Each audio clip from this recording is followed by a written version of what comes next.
हम सभी अत्यंत भाग्यशाली हैं जो हम गुरु दरबार में उपस्थित हो पाए। ये बिना ईश्वर की कृपा के सत्संग प्राप्त नहीं होता। रामायण में भी आया है, विभीषण जी हनुमान जी से कहते हैं, अब मही भा भरोसा हनुमंता, बिनु हरि कृपा मिले ही नहीं संत। और सत्संग की महिमा तो खूब गाई है। तात स्वर्ग अपवर्ग सुख, धरिए तुला एक रंग, तूल न ताहि सकल मिली, जो सुख लव सत्संग। सत्संग की महिमा अपार है। अगर हमें सत्संग प्राप्त हो जाए तो ये समझ लो कि हमारा जीवन सफलता की ओर बढ़ रहा है। हम सभी सत्संग में बैठते हैं। इस बारे में गुरु महाराज ने साधना के अनुभव में तवज्जो के बारे में बहुत सुंदर लिखा है। तवज्जो क्या चीज है कि जब हम सत्संग में बैठते हैं तो हमारी सुरती की धार उस परमात्मा से, उस गुरु से हमारी जुड़ जाए, उनकी तरफ ही हमारी अटेंशन रहे। जैसे क्लास होती है, शिक्षक पढ़ा रहा होता है, बच्चे पढ़ रहे होते हैं, तो बच्चे की अगर अटेंशन गुरु की तरफ नहीं है तो उसको कुछ भी समझ में नहीं आएगा।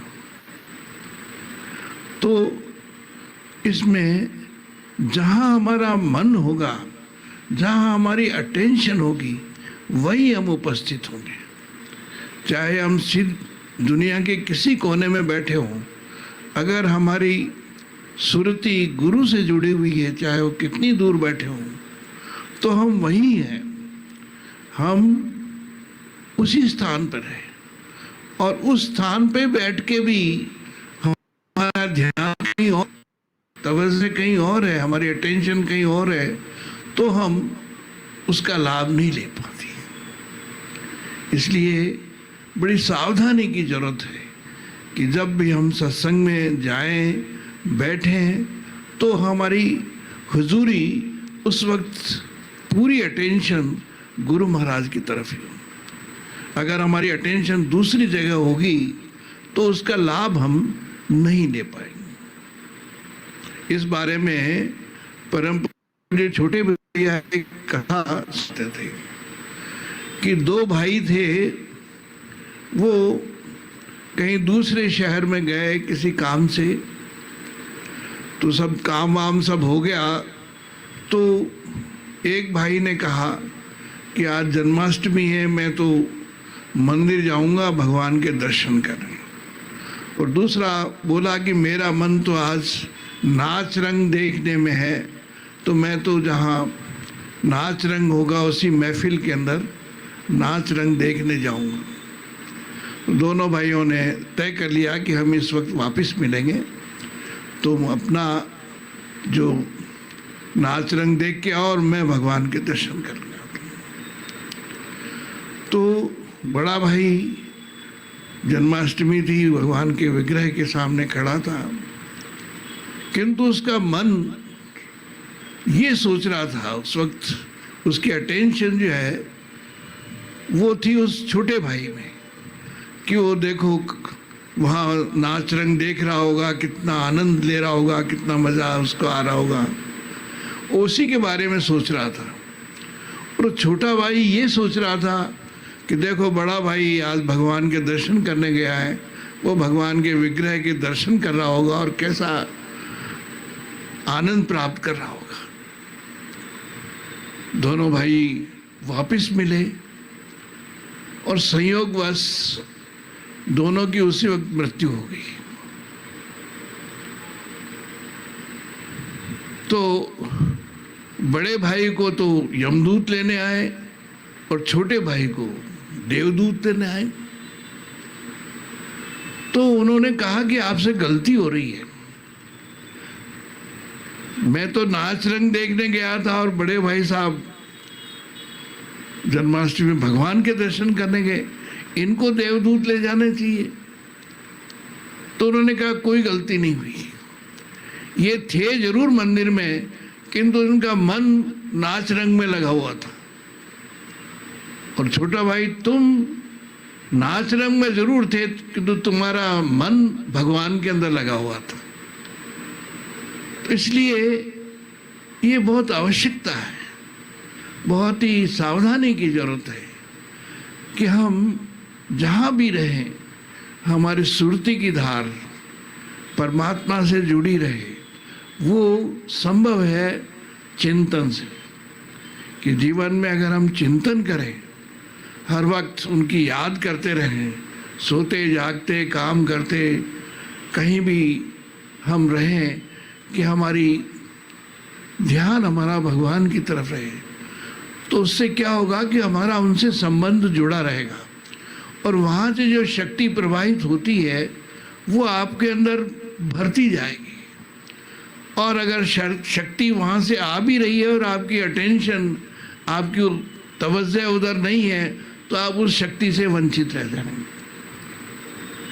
इसलिए अध्यात्म में इसकी बहुत महत्व है, सुरती का, तवज्जो का।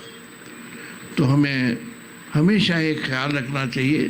परम पूज्य छोटे बयाने जी ने में भी इस पे चिंतन पे बहुत जोर दिया है कि हम ध्यान तो सुबह शाम करें ही, ये तो हम नियम के अनुसार करें, किंतु बाकी समय 5 समय उन्होंने बताया। शुरू में आप हर वक्त चिंतन नहीं कर सकते कि आप रात को सोते वक्त, सुबह उठते ही आप भगवान का चिंतन करें। दोनों टाइम भोजन करते वक्त भी आप भोजन भगवान को अर्पण करके उनके ध्यान में करें। और खाली समय या टहलने के समय भी हम उनका चिंतन करते हैं कि वो भी हमारे साथ,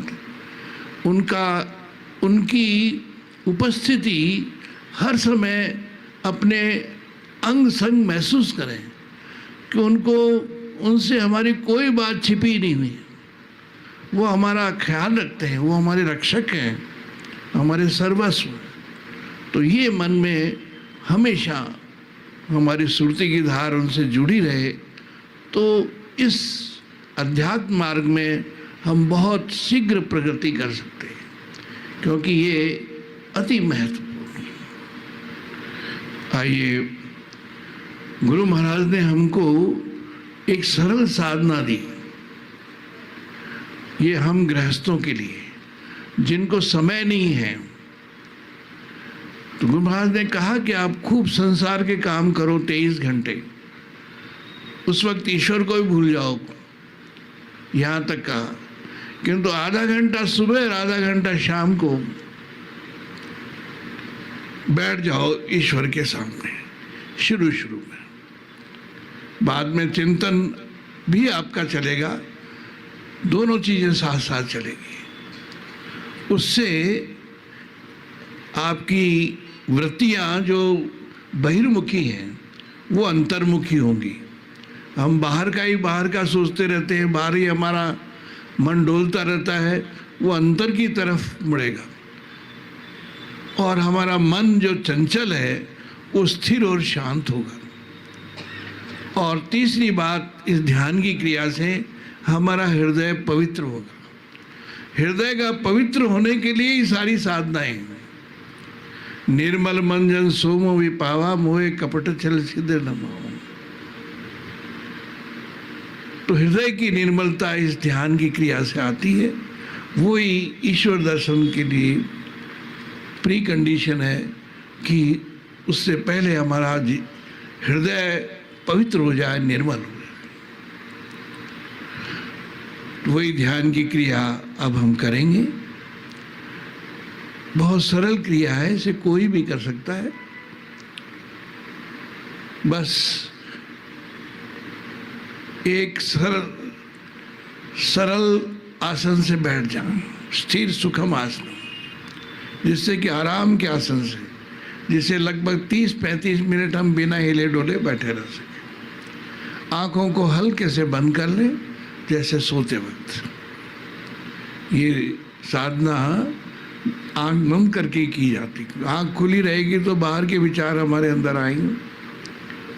आँखों को हल्के से बंद कर लें जैसे सोते वक्त, और ऐसा ख्याल करें कि सामने से परमात्मा का प्रकाश आ रहा है, हमारे हृदय में भर रहा है, हमारा हृदय प्रकाशित हो रहा है, और वो प्रकाश हमारे रोम रोम में फैल रहा है, और धीरे धीरे हम उसी परमात्मा के प्रकाश में लय होते हैं, उस प्रकाश से एकाकार हो रहे हैं, उसी प्रकाश में मिल रहे हैं।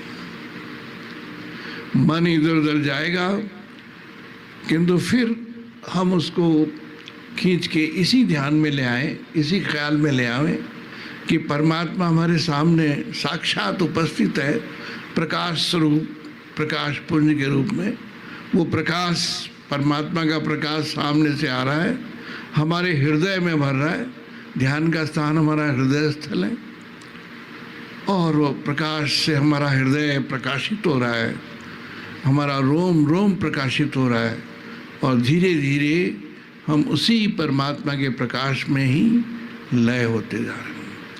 हमारे सत्संगी 2 प्रार्थनाएं होंगी, गुरु वंदना और स्तुति। जिन्हें याद है वो स्वर में लाके गाएं, जिन्हें याद नहीं है वो शुरू से ही ध्यान में चले जाएं। प्रार्थनाएं समाप्त हो जाएगी, ध्यान चलता रहेगा। जब यहाँ से निवेदन